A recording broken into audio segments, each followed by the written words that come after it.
keeps on going and going.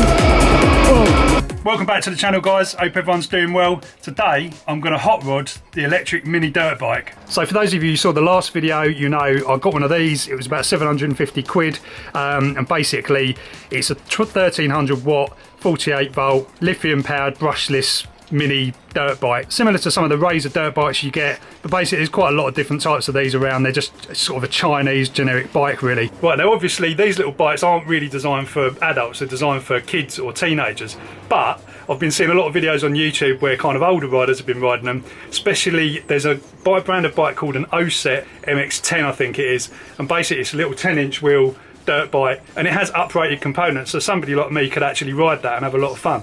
Now I've actually taken this out in the woods and kind of messed around. Go check out my earlier video where I kind of, you know, give it its first run. I'm generally impressed with it, like it's actually a lot of fun. But I've actually gone ahead and done some mods already to it to try and make it a little bit more kind of, well, basically adultify it a little bit. So the first thing I kind of did was basically add these bars, these Renthal bars. Well, tell a lie, what I actually did before was try and raise the handlebars a little bit, because the actual seating position, and because it's a small bike, I was finding that these handlebars were a little bit low. So I kind of tried that, and I was having issues with the standard handlebars kind of moving backwards, rocking backwards and forwards. It was a bit of a nightmare, to be honest. So what I've actually gone and done is just gone and bought some Renthal handlebars that add a little bit of rise, and then I just used the standard mount which I had already. I think you agree, they look pretty cool. And practicality wise, it just means that it doesn't hit my knees when I'm kind of, you know, give it a full turn. So that is a good upgrade. It's also a little bit wider, like 2 inches wider overall, and a bit more low profile in this sort of centre section. So yeah, you get more of the bars for adding extra bits and pieces if you want to on here. This comes with like a normal kind of half throttle. I didn't like the Chinese rubber grips. I don't know whether they're around here somewhere, but basically I just put on some normal kind of mountain bike grips on the end, and that's improved it quite a bit as well. Anyway, aside from that, brakes are brilliant. Everything else seems to be pretty good, and the rear suspension, I know Steve's been having a trouble with his fun bikes. The rear suspension is a bit too soft, but on this one it seems pretty hard, probably because it's just a bad quality shock and it just relies on a spring. But this doesn't seem to bottom out. I've chucked it down flights of stairs and things like that, and it seems pretty good.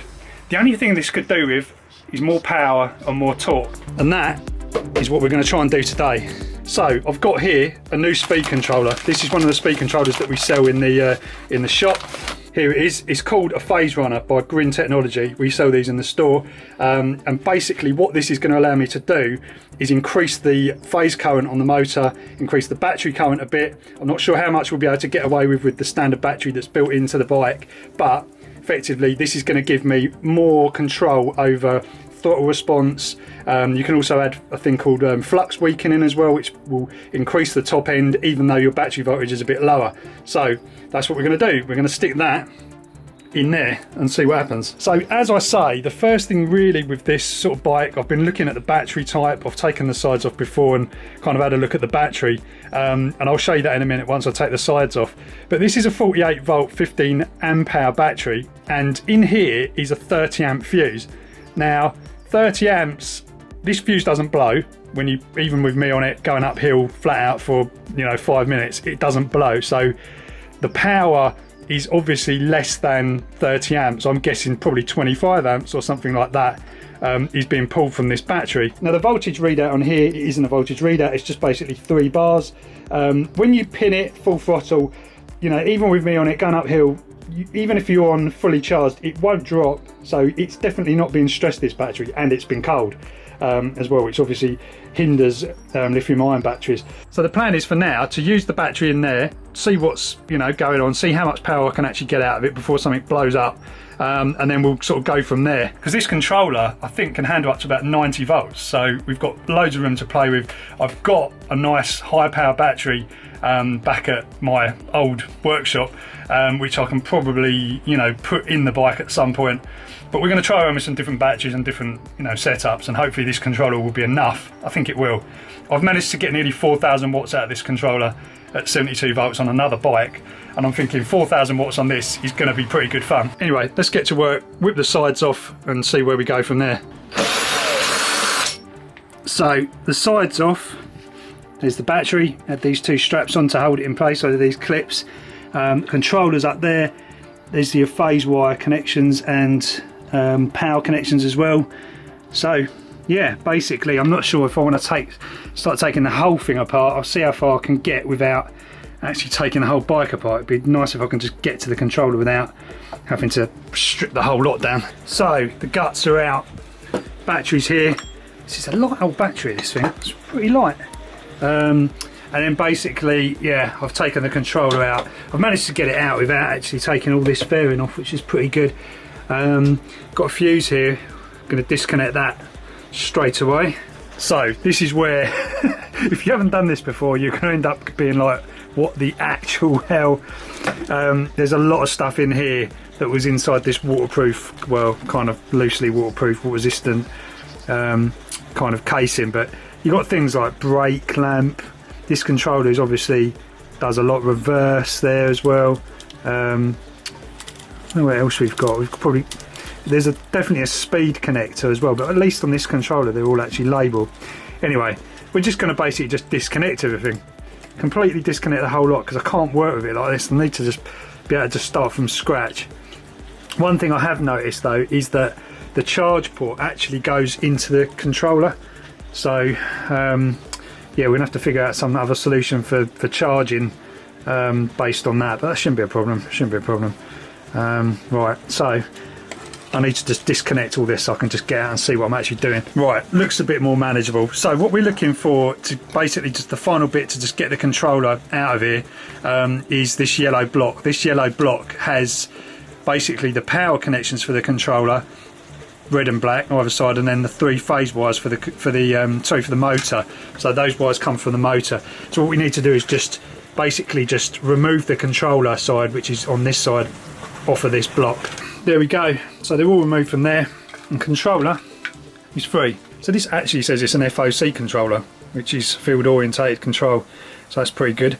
So not a bad controller as standard, but it's just not pokey enough. Current is 30 amps. You can do shunt mods and stuff on these if you really want to, but I'm just going to go for the full hog programmable controller. It's much better.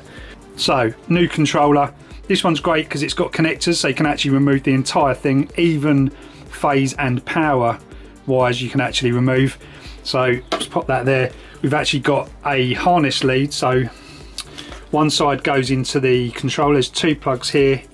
One's for the hall sensors, which is actually this one here for the motor. So we're gonna have to splice those together, those wires on these 2 connectors. So we've got the phase connector here, and that basically comes out into 3 of these ring terminals, which will go on there. I've put these on, they don't come with this. I've already prepared this lead, so they'll just go onto there. This is where, actually this is the end we need to splice, not the other end. This is the whole connector, so I'll cut that connector off, and then splice those wires together. It's pretty much colour to colour, so that'll work out yellow, blue, green, a red and a black, and that's exactly the same as what's on there. So they'll just match up. That's the motor hall sensors, which you need, really important, and then the phase ring terminals, which is already spoken about. Power wires, which are also needed. I've also prepared this little connector. So this is an XT60, which plugs into the controller on the top there. You see that one there, and then that will go across to positive and negative, which will go on either ends of this block, basically connecting the controller to the battery.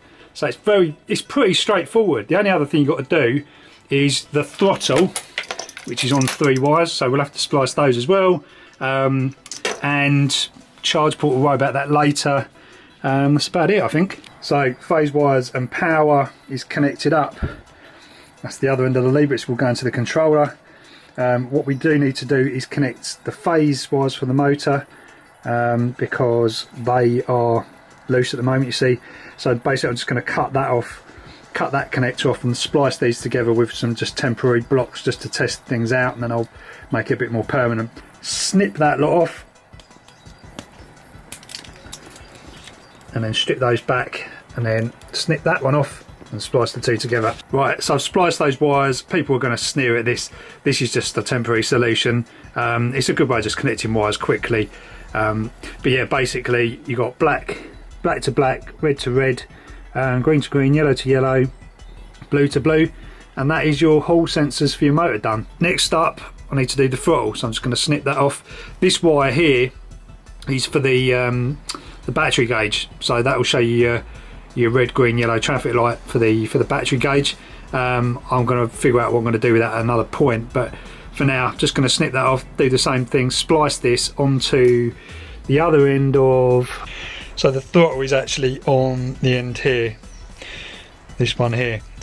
Now what's interesting about the throttle is inside here there's another 2 wires, so there's 3 wires for the throttle, but there's also a on and off switch, and I'm going to use that on and off switch because I want to use that on the on and off switch on the actual bike, so that one there, so I'm going to use that, utilise that.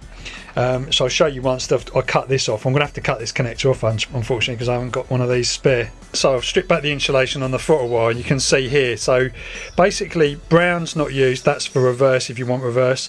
We've got a red and a black there, and we've also got a blue and a green which are tied together.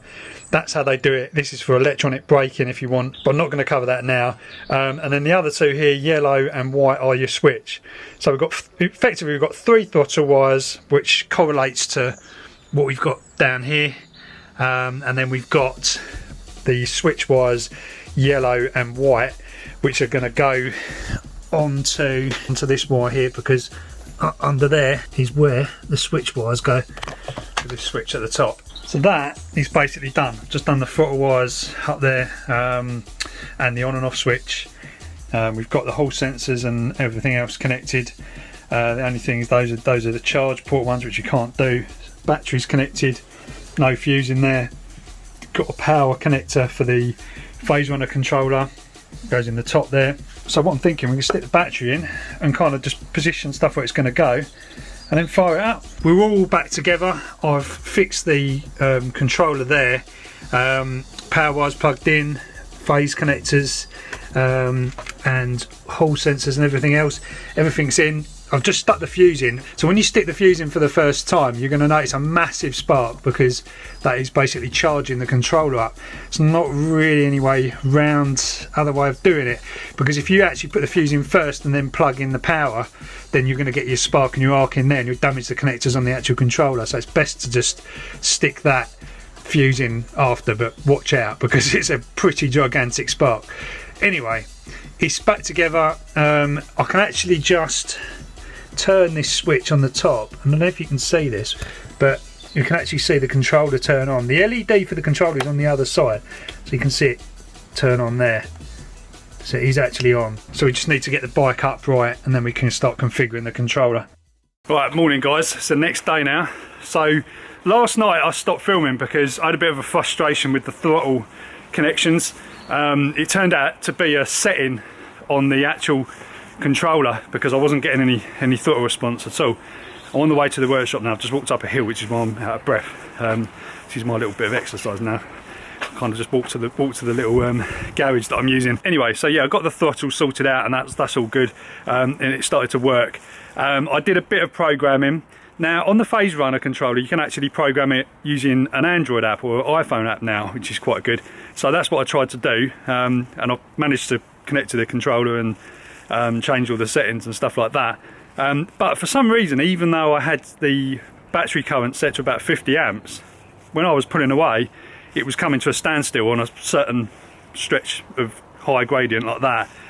Just wasn't pulling any current. And on the actual dashboard of the app, you can see how many amps the motor's drawing, and it was like 10 or 11, even though my battery current was set to 50 amps. So I'm guessing, for some weird reason, that app is different to the PC software that I normally use. So on the PC software, you actually have a motor current setting as well. For some reason, on the Android app, it's not there. So the first thing I'm going to do today is hook the laptop up to it, run the proper desktop software for the Phase Runner suite, and set the settings like I normally would for all my other builds I've done. And I mean, we should be able to get at least 2,000 watts out of that battery, and improve the startup torque. That's all I really wanted to do at this stage without changing the battery. I've connected it up to the computer, and we can see on here max power limits. I've just read the information from the controller. Is set to 1500 watts, which is not what I really wanted. I wanted it higher than that. Battery amps are set to 50 amps, but also you can see max phase current is set to 80 amps, so that needs to be increased. So really we want to go up to about 96 there, just max it out. And then really I want to increase this up to about 2000 and see what happens. That's actually saying 67 amps there, so maybe. We'll see how that goes. I'll just give it a little test and see what happens. I'm probably going to blow the fuse, definitely. But one of these has arrived today. So this is a DC circuit breaker. I use these in all my builds. This is rated at about 63 amps, but in reality it won't trip at 60 amps. It trips at probably about 100 continuous. So yeah, I'm going to give that a go and replace the fuse with that on the battery. That should do it. I had a little run and blew the fuse as you'd expect, so I'm going to just stick that circuit breaker in there now to avoid any more problems. Still not good on the initial pull away. I don't know what's going on. It's kind of getting there. So I've done a lot of kind of playing around with the control settings, and the best I can get is not great, not that much better than the standard controller on acceleration. So this is acceleration. We've got about 96 motor amps, and I mean it's probably about 2000, something like 2000 watts or something like that. So that's the acceleration. So not wheelie popping by any stretch. I mean, it's a bit better, but it's not wildly different. It's definitely smoother. The throttle response is definitely smoother because we're using obviously the phase runner. So yeah, where the real difference is the top speed, which isn't really what I wanted. So that once it starts getting going, oh, it just carries on going and going. Oh, right, I'm gonna have to back off. That's a little bit too quick. So yeah, couple of different options for this. I think this battery itself is basically not. I've just triggered some sort of phase current overload, I think. There you go, that's all right. Yeah, so I think options really are, I don't think, either we change the gearing and then that would give you less top speed, more torque, but I think the better way to do it would be to do a 72 volt battery, fairly low in amp hours because you're not going to be using huge amounts of power, and I think that would probably do it. Actually, see, look, this is quite a steep incline. Now this bike, yeah, see, it's almost not going to make that, you know. I don't think that's not the battery sagging, that's the actual controller, but yeah, see, it's just not got enough oomph. Just not got enough oomph. So yeah, that's a bit annoying. But if we switch over to a 72 volts, I have actually got a 72 volt battery, and yeah, I think if we do that, then I think it will make a world of difference. I am thinking this controller might not be enough though. It might not be enough either. Might have to switch it up for something a bit beefier. We'll see what happens. Once it gets going, it's actually fine, but this is what I don't. This is that. It climbs quite nicely on some of those gradients, but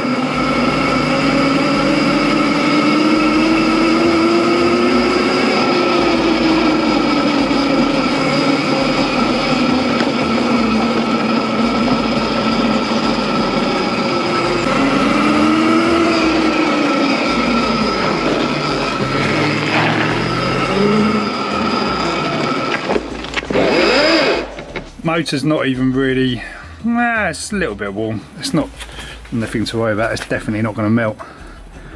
So that is capable of a lot more, I think. Anyway guys, this is going to be a to be continued. I'm going to try 72 volts next, so stay tuned.